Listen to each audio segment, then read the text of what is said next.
Lisa. It's 17 past 6 now. Well, the biggest motor race in America is the Daytona 500.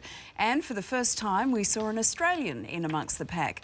Marcus Ambrose, who started off racing go-karts in Tasmania. Rob Penfold was in Daytona for all the high-speed thrills. Gentlemen, start your engines!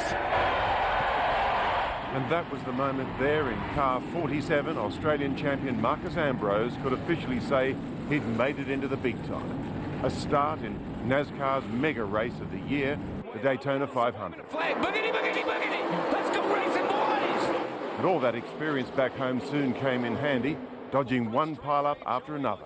That angle's hard, boys! Vickers hard! Here we go! Busch, the dominant car of the day, in the wall. This crash on lap 124 took out 10 cars, including superstar drivers Kyle Busch and Dale Earnhardt Jr. And 10 cars sliding, slamming into the infield. The NASCAR season is relentless. 36 races moving from one city to the next. But the rewards are huge.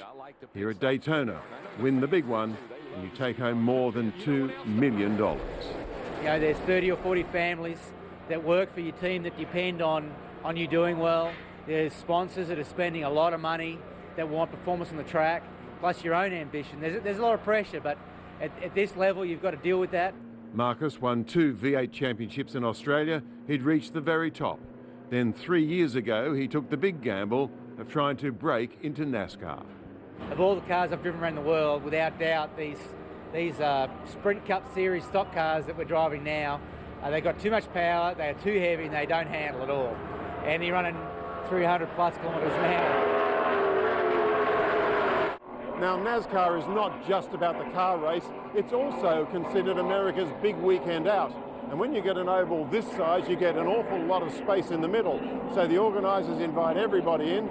In they come with their tents, their camper vans, their caravans, set it all up, and it becomes the biggest camping ground in the world.